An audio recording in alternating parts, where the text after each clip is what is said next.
What's going on, Greater Nation, or should I say Gator Nation? Who knows? Synonymous for the same. We're great everywhere. It's your boy, Patrick Young, here with Patrick Young and the Rowdies. I'm the host, currently stationed across the Atlantic in Athens, Greece, bringing you all things Gator basketball. Thank you again for showing up. Thank you so much for the reviews.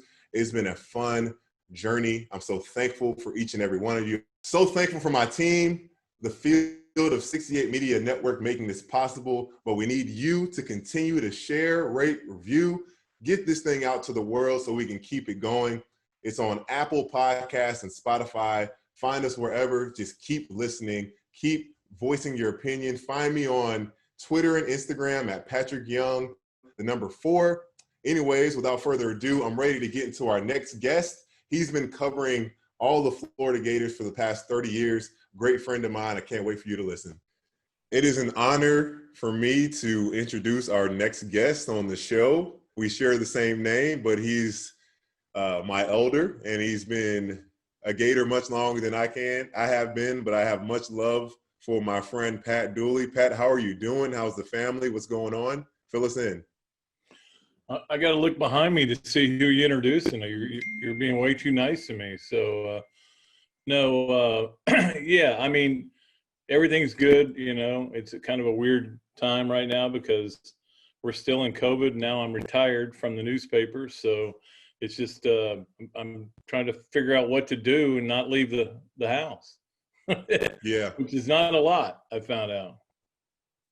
What a strange year. Yeah.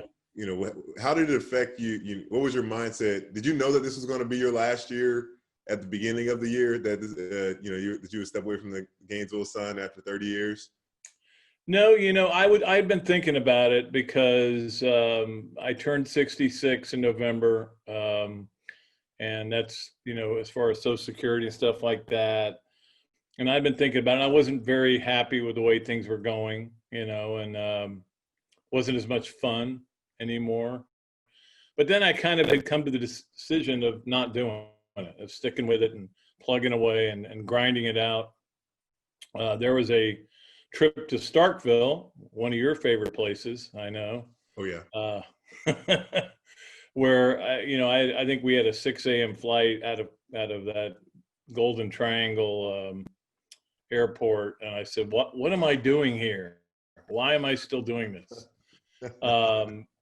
And then the thing that happened really, though, was we got offered a buyout that was very lucrative, and we were shocked by it, Robbie and I both, and we said, let's take it. Let's get out of here. So I was a little surprised they took mine, to be honest with you, with all the stuff I did for the paper that I think that they need and that they aren't going to get. But the good thing is I'm staying busy. In fact, I just wrote a back 9 for the WRUF.com.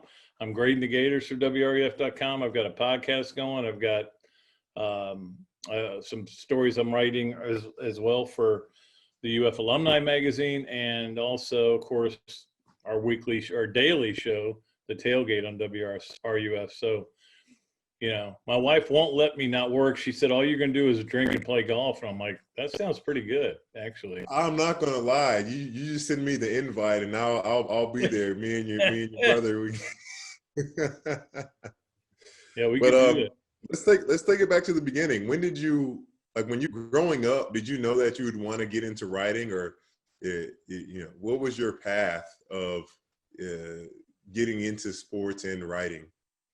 Well, it's really kind of weird because I went to junior college out of St. Augustine High at St. John's, which for some reason, and nobody's ever been able to explain to me this to me, is called the Vikings. Why would there be Vikings ever in the city of Palatka, Florida? I cannot imagine that. But so I went there, and then it was like near the end of my second year, and somebody said, hey, so you're going to go to Florida next year, I guess, huh? I said, I guess, yeah. I want to go see. We had been driving over, Robbie and myself, to watch practices. And they wouldn't let you into practice, so you'd watch it from the top row of the stadium, and you could see over. I mean, that's how devoted we were to Gator sports. So I went to Florida, and then I was standing in line at the registrar, and I said, "Hey, what's the easiest major?" And somebody said journalism. I said, "All right, I'll do that." But I mean, there had been stuff like my mom always said she knew I'd be a writer because I would write my own cut lines for pictures and stuff like that. So I went to journalism school. I was very lucky. Had some very good teachers, and then got interested in it. Started writing for the Gainesville Sun. First story ever was in the St. Augustine Record, and then went to Fort Lauderdale for a year, and then to Jacksonville for 10, and then Gainesville for 33. And now I'm You were in unemployed. I feel Jacksonville for like a little bit? Will Muschamp. I've got a great wife, 2 great kids, and people are paying me not to work. So You said you were in Jacksonville for a bit? 10 years, yeah, I Oh was. man, Times Union and the Journal. you see, I'm proudly representing my Jaguars for the people that are watching. It's very small because I think us as Jaguars fans, I'm not sure if when I say us, I'm born and raised. Yeah. We claim, this. I don't have it. It's not very large on my shirt.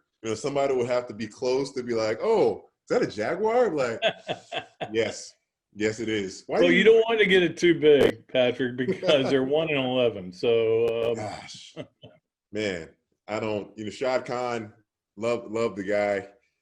I think his record now as an owner is 41-101 or 41-102, I something think it's like that. 102. Yeah, 41 and 102. We'll find Not it out. good. We might need to get Mark Brunell to come out of retirement and see if he might even do better for us now at this point. Um, but did you ever imagine that you would stay in Gainesville covering the Florida Gators for so long? Was there ever a point where you're like, this is my, because it seems in the way you're describing it is that you kind of nonchalantly walked into it, and was there ever a point where you're like, man, I really, really love covering the Gators and just doing this, and this is my dream job. Well, I think what happened more than anything, Patrick, is that I came there thinking, okay, I'll do this for a while and then move on to the next thing.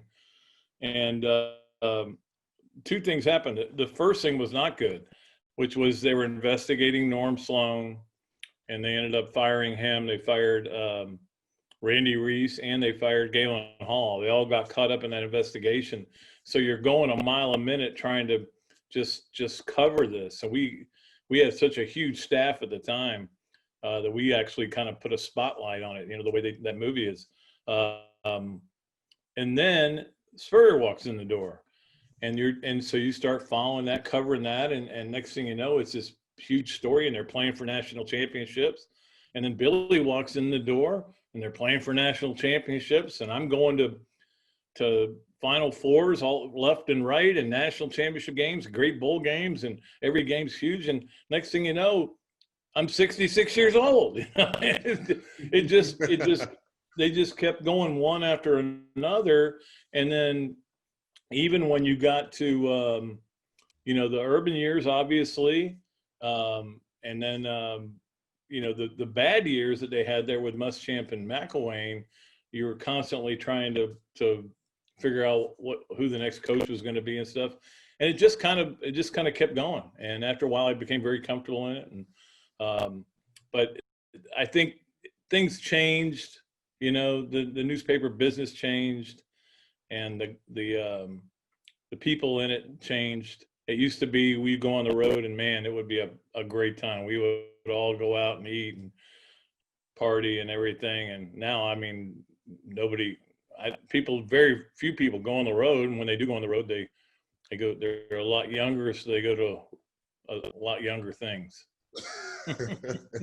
I'm not sure what those much younger things you might be referring to. I don't think I need to know.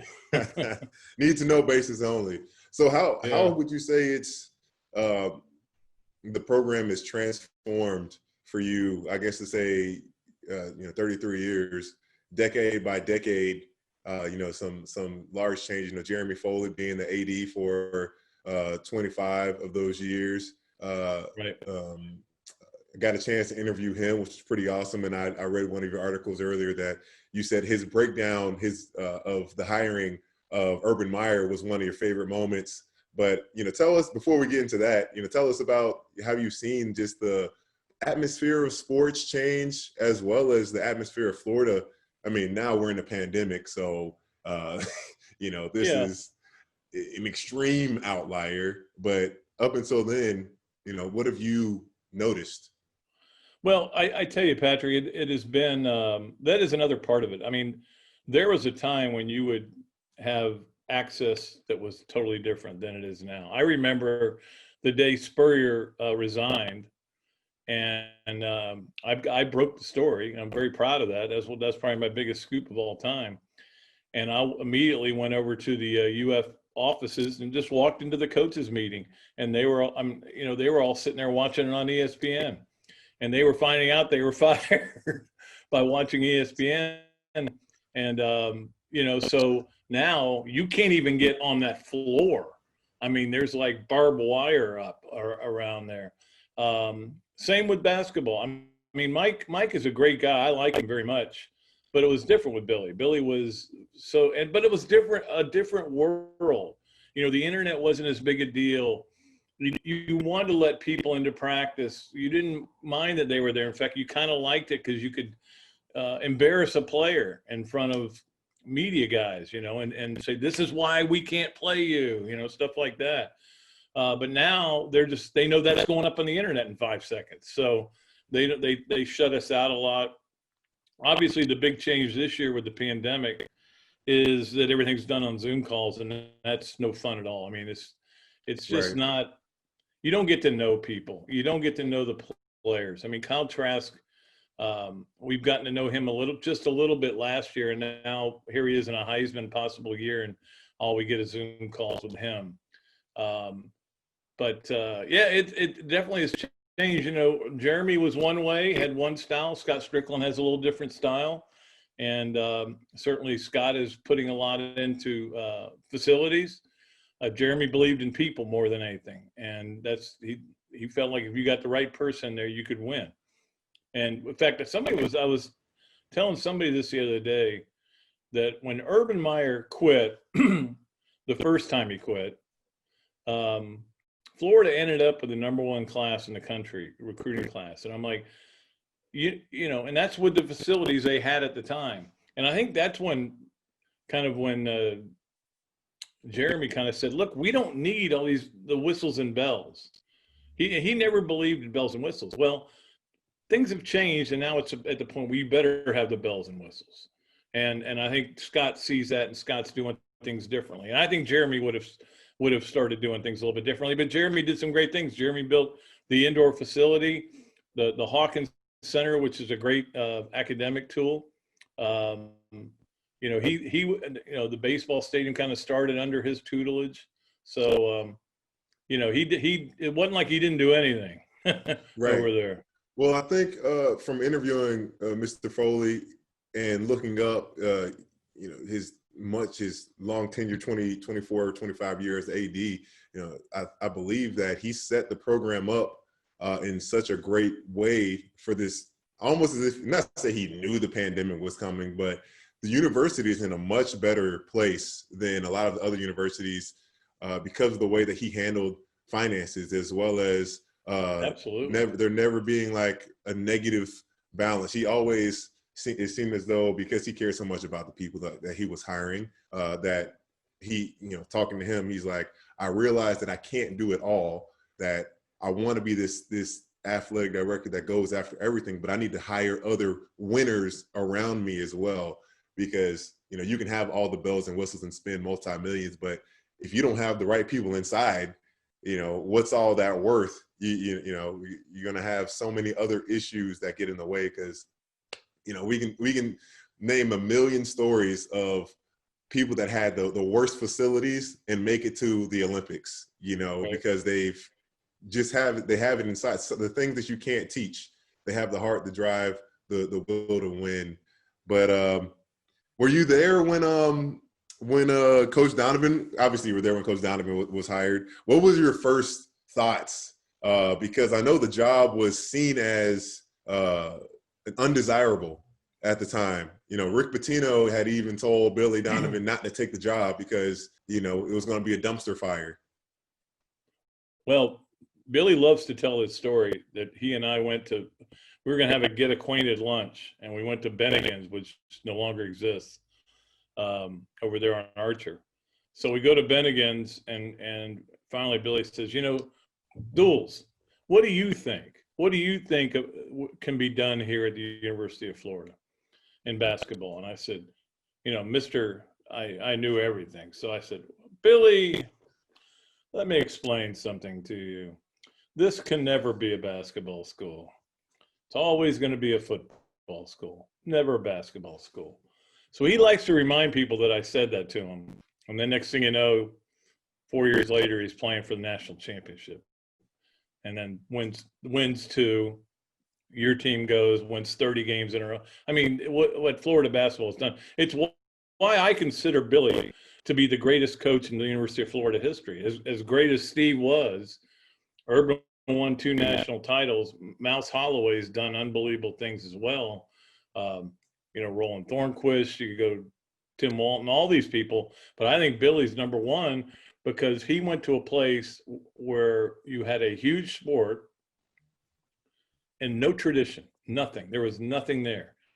I mean, they had that one little pocket of success where they got to the Final Four. And then it took Donyell Marshall missing 2 free throws for them to get there. So they didn't have anything going, really. And for Billy to take that and turn that into a power was just, to me, the most amazing thing anybody's ever done. And that's maybe anywhere. Yeah, that's coming off of, I believe this team was under some sanctions. They were. Before you got in there as well. So, no tradition, and you're coming from a program that was just in some trouble. And, the first 2 seasons were 12 wins. That's it wasn't good. Yeah, great feat. It wasn't good. I remember Joel Reinhardt starting for the Gators back then. Great kid. Shouldn't have been starting at a major basketball program. But then they bring in Jason Williams, and you think, okay, well, this guy's really something. I've never seen anything like it. He only lasts 20 games because he can't stay off the pipe. So they have to get off the weed. So he gets out, and then but then they start to build, with Dupay and Miller, Haslam, Brent Wright, Major Parker, all these guys. He starts to recruit real well, and shows what kind of coach he is. And that was as much fun as I think, even more fun than the national championship team, that first team that went to Indianapolis for the Final Four. And you're just like, what? How did I get here? I mean, I can't believe I'm covering a Florida Final Four team. So going back to Donovan's first class, some great players. Teddy Dupay, the first player he'd ever recruited then also in that class was UD and Mike Miller. I got a chance to interview Teddy Dupay last week before this. I'm not sure exactly when the show's on the air. We got to tell you, man, he's a stud. He was a stud coming out of high school.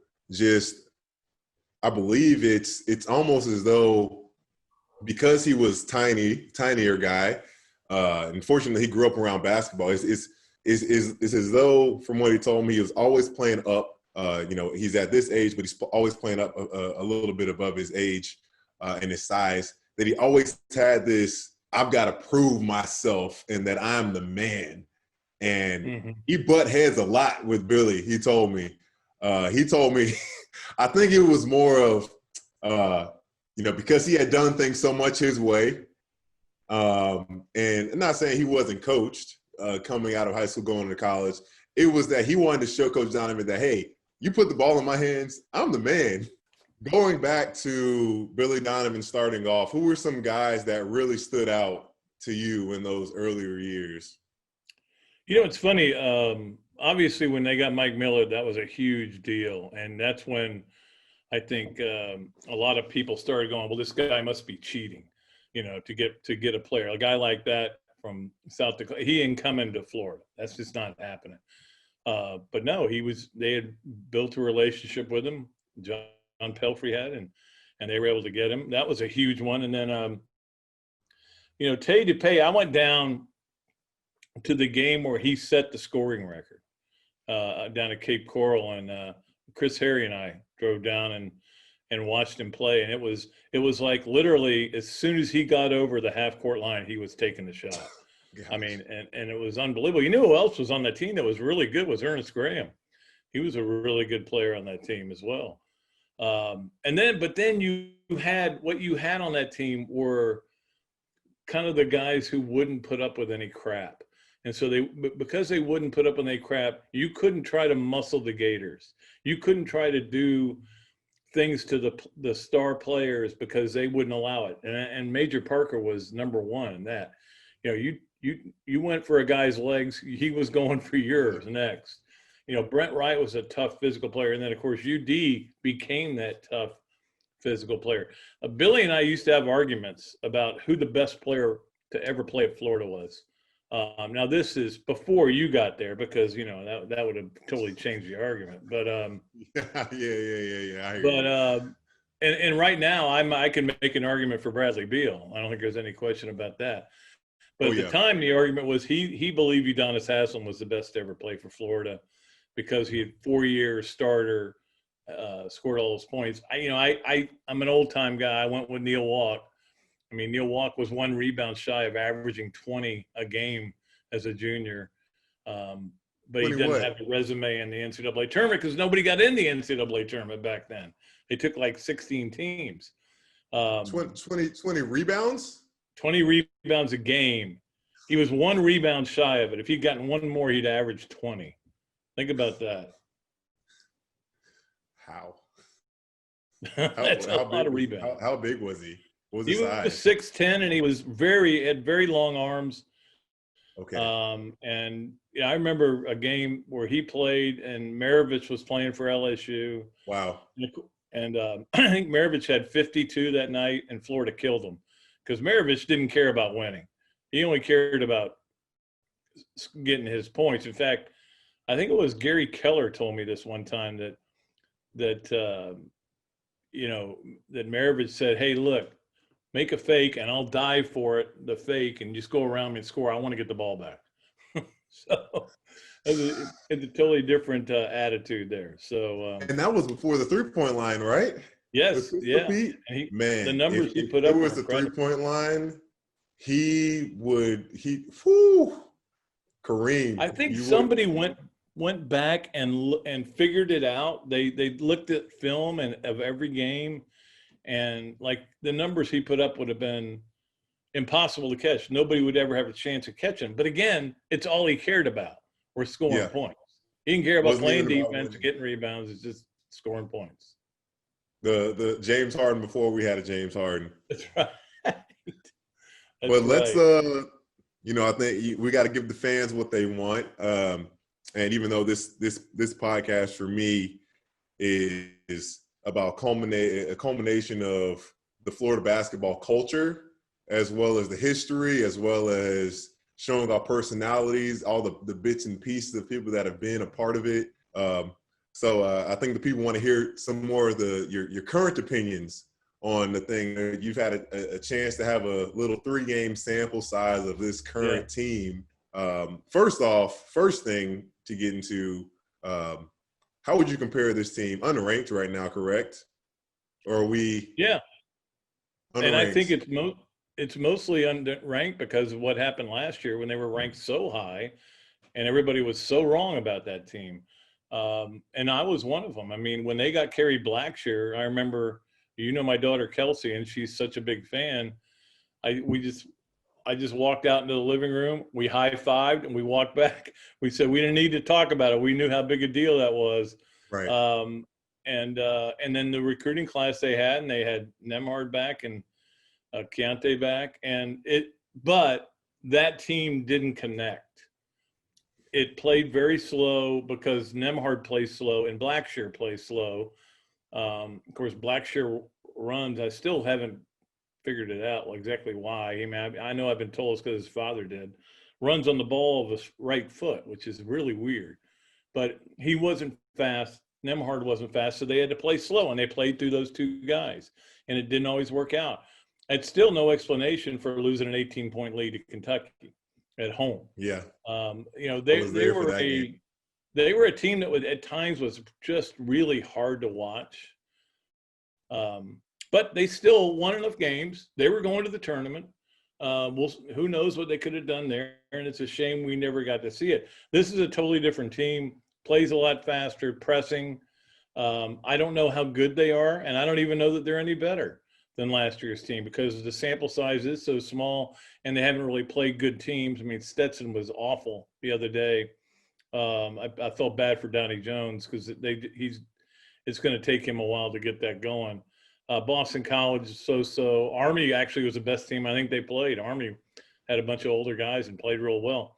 So look, but Trey Mann is doing the job at point guard. He's not a true point guard, but I think he can make that work. And then Stuart Appleby, of course, is kind of a true point guard. Made an unbelievable pass the other day. They got some big guys that'll help them. Castleton's a little better than I thought he'd be at 6'10". DeRugi's been a little bit of a disappointment only because he can't make a shot. Yeah.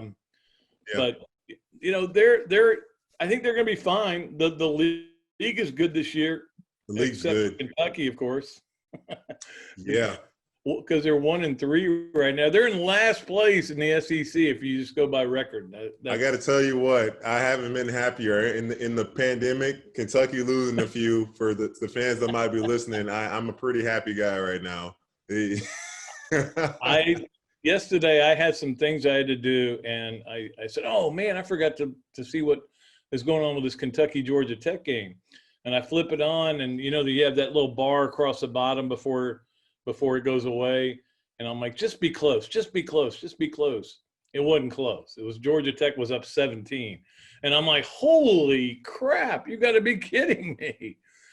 I couldn't believe it. So, again, this is another typical Calipari team, all new players trying to get to know each other. By March, they'll probably be pretty good. But he's never been 1-3 before, and I am enjoying it immensely. Yeah, it's interesting because I remember going into my senior year, I believe, and Kentucky had a really good team coming back the next year, and they were talking about, is it right that they're preseason this and that? And I'm like, guys, this is the same thing that happened last year, and they lost to Robert Morris in the NIT. Right. Like it's no one should pay attention to the preseason unless you got a group. I'll say that my group was different because the only kind of foolproof, not say foolproof, where you can believe in what you're seeing, is when you got a group of guys that have stuck together for a while, mm-hmm. And they're coming in. Maybe they like us. We made 3 straight Elite Eights, and we're highly motivated that we all came back to make sure that the job was done. Did you see? Yeah, you didn't expect to win 30 in a row. Come on. No, we didn't. That's just a testament to Coach Donovan. Now, when I had him on as the first episode, one thing that I will always take with me from Coach Donovan was he was always talking about staying in the moment, living in the now, focusing on what we're doing, not tomorrow, not yesterday. Even if you win, never be too high, never be too low off of a loss. Just focus on doing your job. Belichick mindset, do your job. Move on to the next game, because none of us were ever like, oh gosh, we can go undefeated or we can win. Like mm-hmm. We were focused on holding teams to 40 points a game. John Pelfrey had an awesome system where we were getting letter grades as a team and individuals on doing our jobs in every scenario and situations. So we were all, and it's predicated. Your score is predicated on how well a team defense, how well you do your job, how well you set your screens, you roll, you communicate. So we all wanted to get good grades, and we wanted to we had fun. We had so much fun together. Was there a time in that, I guess, my 4 years or in my last 3 years, you could say that you saw a shift in us, that the team was going to be special, or that we would just be like, close but no cigar? Well, that you mentioned getting to the 3 Elite Eights, and they were all kind of done differently. Like Bradley Beal kind of carried you guys once he got into the postseason of that one in. And again, you got a break when you got to play a hungover Norfolk State team in the second round. Yeah. Because they had partied after beating Missouri for 2 days. Right. But you dominated Virginia, dominated them, went out to Phoenix, which was a fun trip. At Marquette. And, beat Marquette pretty handily, and we're up 10 on Louisville. But that guy Bohannon, I think his name was. Yeah, and Russ Smith. Good God. They were a load, man. They were. Russ Smith in that as good as pick and roll defense we were.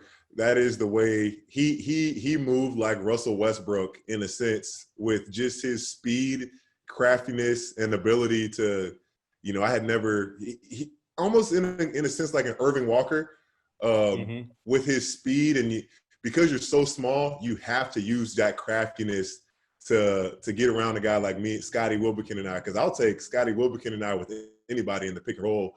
I think our defense and communication and our ability to synchronize was done so well, but this guy Russ Smith, yeah, he was different cat, different. Man. He was a different cat, and then, but when you guys started winning a bunch of games there in a row, and you're kind of like, well, they're going to eventually lose a game. You're not going to go 30-0, but then I think the Auburn game was the one where you were down and Frazier hit the big three, and you guys found a way to win. But then to win that last game was against Kentucky, right, at home? Yes. We beat them by 26, I think. Yeah, like and then you're going, this team could do something in the postseason. And that was one of my favorite moments when you guys walked off the court for the last time together. And it meant that it just said how much it meant to all you guys. And that's when you really you wanted to live in the moment, but you knew you had to refocus. Right. Because then you go down to Orlando, and I think it was Albany was giving you hell. Purple in the first game. Yeah. They tried. and then was it Pitt in the second game, right? Albany, then Pitt. And Pitt was tough. UCLA. I remember Scotty after the Pitt game didn't even go to the handshake line. He was so tired. He sat. He said, "I just got to sit." He had worked his tail off in that game. And then UCLA, and then Dayton. And they had all the fans there. Remember, they took over Memphis that day. Right. Yeah, they did. They were crazy. So, but I think by the time you guys got to the Final Four, I think Scotty was worn out.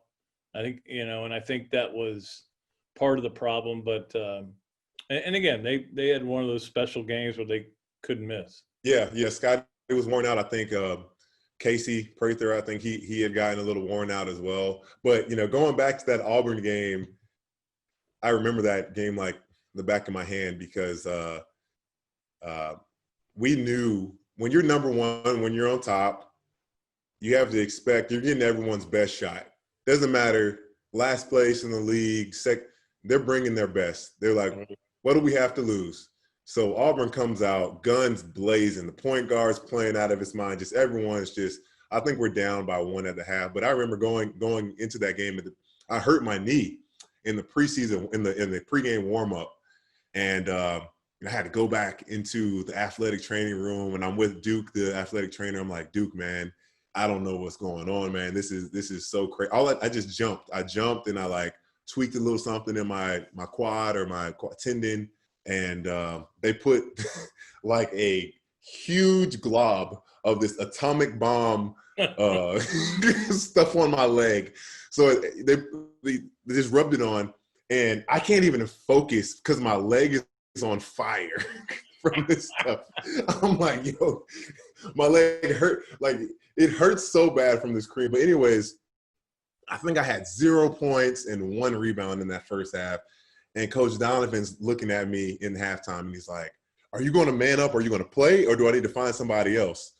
And I'm like, grit my teeth.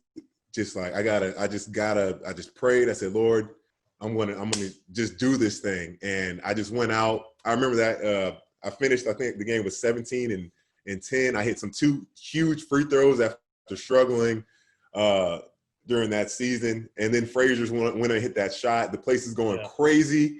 It's so loud in there. Auburn goes to inbound the ball. They throw it to the 1 point guard. He's not looking. The ball goes out of bounds, and at that point, at that point, we have the game. And that's what we're going to miss, though, more than anything is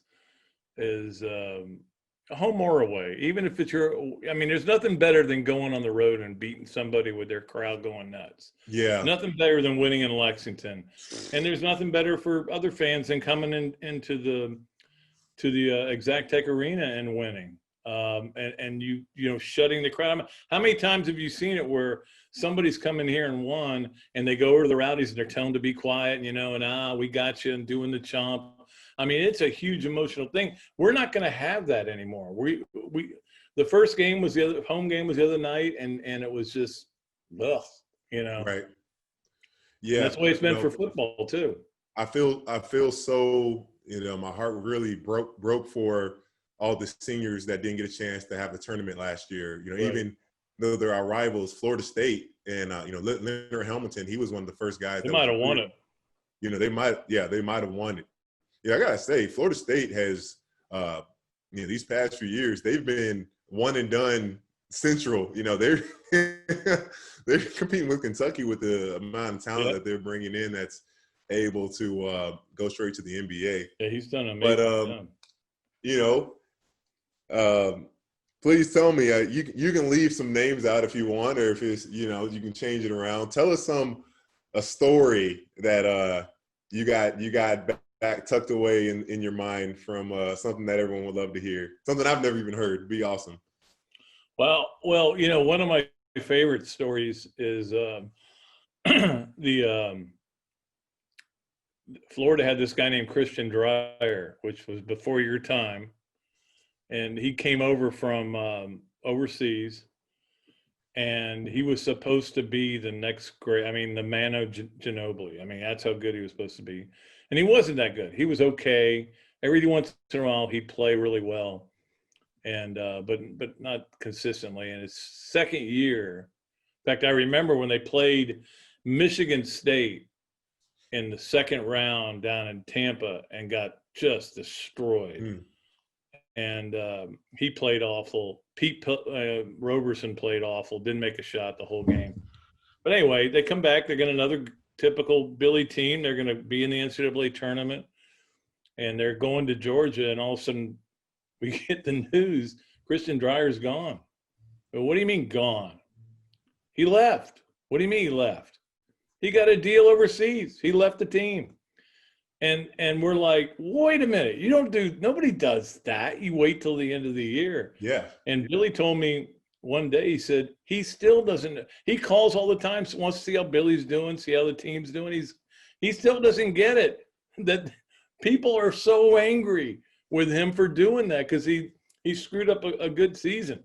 That's one I always remember. The fact that he still doesn't get it, it's just a different culture, I guess, And the other was with Billy.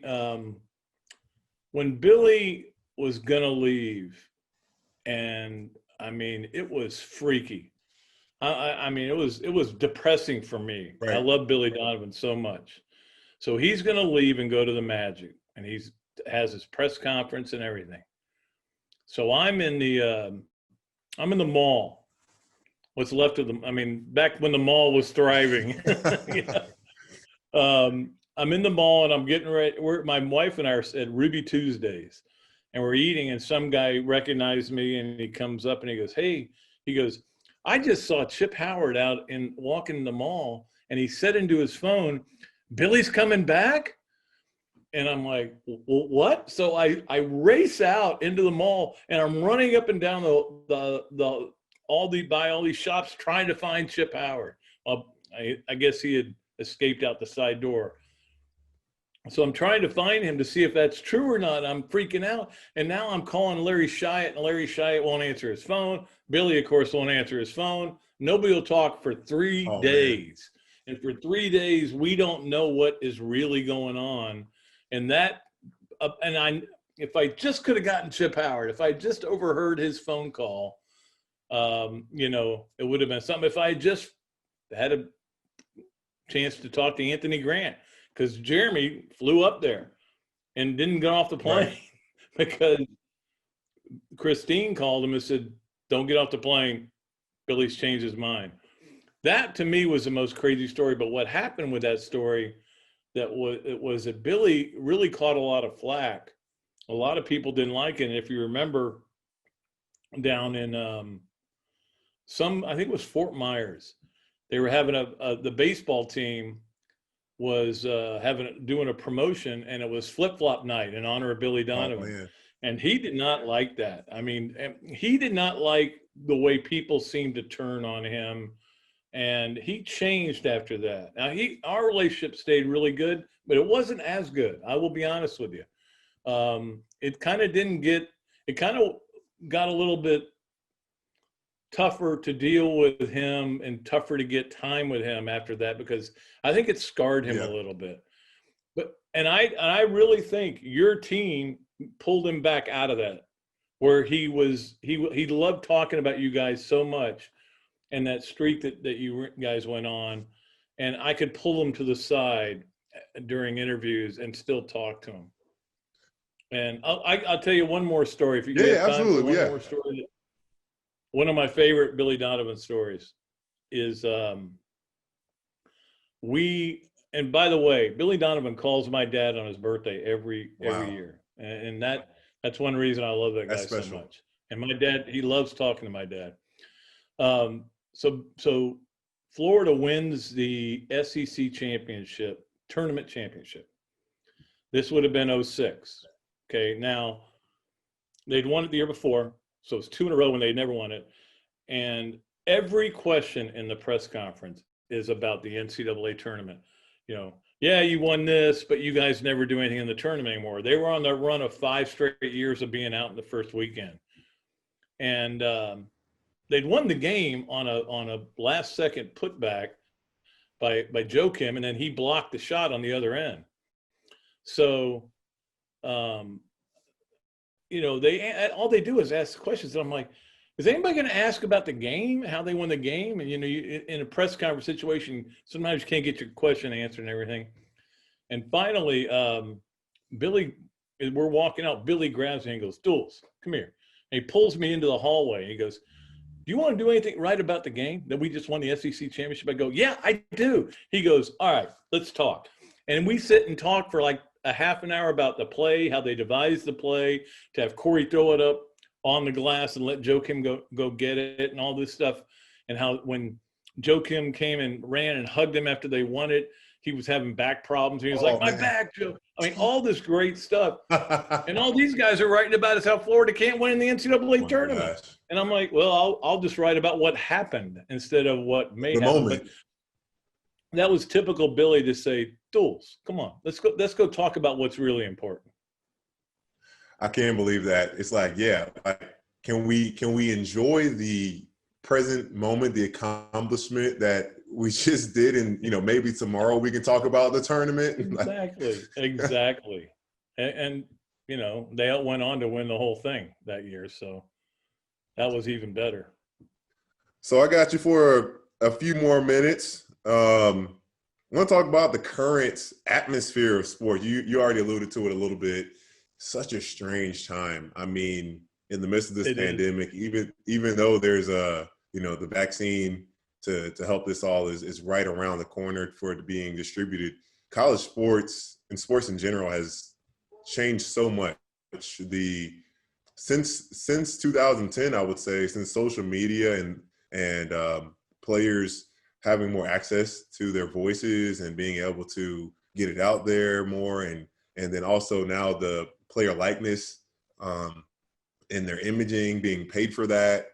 What do you think we're headed with sports, and as far as players being more advocates on things they stand up for? Where do you think the atmosphere of sports, the direction that we're headed to, is? Well, it's been an interesting year, even though it's not been the most fun in terms of the pandemic. And certainly it's great to see the players use their voices, and Scotty Lewis has been the leader here. He kneeled before the first game, which I keep telling people that, he says, our forefathers fought a war for that flag. And I go, yeah, they also fought a war to have freedom to do that. Exactly. To be allowed to express your opinion. You know, you can't decide what their opinion is. So Right. I have strong feelings about that. But, you know, I think it's great that guys are able to do that. And I know a lot of people say, well, that's why the NBA ratings weren't that great, is because Black Lives Matter was on the floor and everything. It was, the ratings weren't great because A, we all knew who was going to win, and B, there were no fans in the stands, and they were playing in Orlando. It wasn't what we're used to. Nobody, you know, I'm sure the ratings for baseball were down too because of the situation. And plus, when the Braves got beat, I quit watching it. But you know, it is a weird time to be covering sports. And even though it's probably a good time to retire in terms of the pandemic and what we're dealing with, because there are times, Patrick, when I sit and go, what are we really doing here? Why are we still playing games? Yeah. Why are teams every day are getting quarantined and can't play games because there's contact tracing and everything. And it's all about inventory for the networks, and they're all trying to make as much money as they can. And they're not trying to make money because they're greedy. They're trying to make money so they can keep everything going. Yeah, We've seen absolutely. how many sports have been canceled. And so I have no problem with them, and I'm glad they're playing. It's great for me. But what it has become is, I think we're all realizing we're just watching a TV show now. Right. You know, it was always true, but it's really true now. You know, without the fans, you know, we're just with sometimes the announcers aren't even at the site. We're just watching a TV show. Yeah. And try to enjoy it and be distracted by it. If they can play it, great. If they can't, don't get upset. Everybody just try to stay safe and try to do the right things. I mean, you've got to even have to worry that once things go back to normal per se, it's still going to be hard to get people to attend games. You know, there's been such a level of comfortability of, oh, I can enjoy this and have people over my house, and I don't have to worry about parking and paying so much for concessions, et cetera, and you know, it's just a different dynamic now, and I wonder how long it's going to take to recover. But yeah, like you said, Gonzaga has to cancel their next 4 games, and they're number 1 team in the country right now. You know, how is that going to work out, being the number 1 team and you're missing games? And I'm not sure if are they going to be able to practice. And I can't even couldn't imagine. Ohio State in football, when everybody's saying, I don't know if they're going to be able to even be eligible if Michigan can't play next week. They're trying to manipulate it so they can get enough games to be eligible for the championship. But it's just crazy. It's crazy as you can possibly imagine. I don't think any of us thought. I was at the SEC tournament, Patrick, when and I watched the first game, and I knew there's this thing was going on with this coronavirus and everything, but I'm still there. I'm watching the first game, and I come in at halftime or at the end of the game, and everybody's talking, and they go, they're not going to play the rest of this tournament. I go, really? And I'm like, so they didn't. And I'm like, have to get back on a plane, which I was not happy about, and go home. But at the time I'm thinking, well, I'll just play a lot of golf. You know, I'll figure out some way to get through it. I never dreamed we would be dealing with what we've had to deal with, but you have to. I don't know what it's like over there in Greece. I mean, yeah, it's difficult, man. You know, I've had some injuries these last few years, and I'm turning the corner here this last month, and I need to get some more time on the court.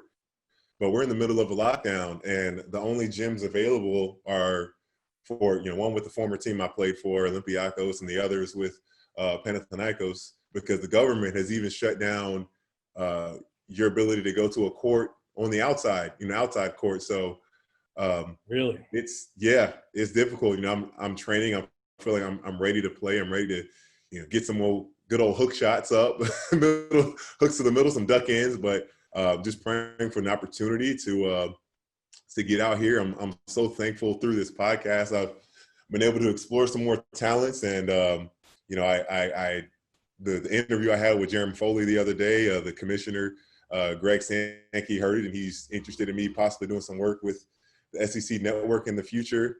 I'm not ready to turn that corner yet. I don't think so. I want to be, very clear on that, but I'm just thankful for the moment. Like I said, I've got a chance to just do a lot of things. Actually, look at this. Look at what I started. I just got this 2 days ago. You're gonna appreciate this. Got me a bass guitar. Oh, here we go.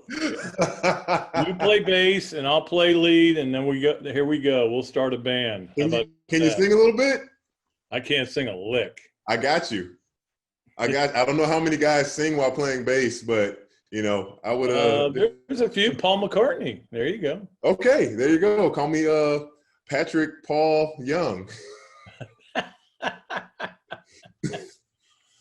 Anyways, so how much have you done a good job of learning? Kelsey wanted to get a bass. I've just started about 2 days ago, and I'm addicted. Like as soon as we hang up, I'm gonna just go lesson by lesson and just keep playing. Like my fingers are getting irritated, and I'm like, I don't care. This is too much fun. I'm so mad I didn't pick it up. That's what you got to do. You got to build the calluses up. That's the goal. But the funny thing is when you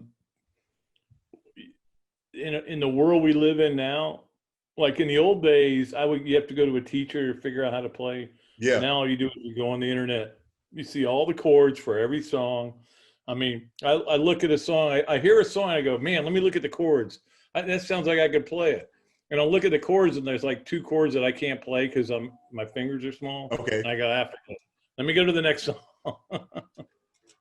I love it, man. Yeah, I'm really addicted to this. But Pat, I'm hoping that we can get on the golf course when I get back. Together. Jam. Let's get back on the golf course. It'll be even better. Yeah. We can jam together. I'm really thankful for your time. I wish we had more to get into. Really hoping that this season is going to finish up. I'm thankful to have the chance to get to know you over this time and your family, and just getting a chance to spend some time with you, and just to know how awesome of a man you are. And I can't wait to see you again. And I'm talking. Yeah, me too, man. We need that. You made my tailgate for the Auburn football game the other day, or not the other day. That was a long time ago, a year ago. Walking by. Yeah, walking by, and next thing you know, everybody's like, Patrick Young? Of course I know Patrick Young. He knows me. That's a bigger deal. Exactly. Well, anyways, that's an episode of Patrick Young and the Rowdies with my man, Pat Dooley, Gator Nation, and everywhere in the world. Stay rowdy.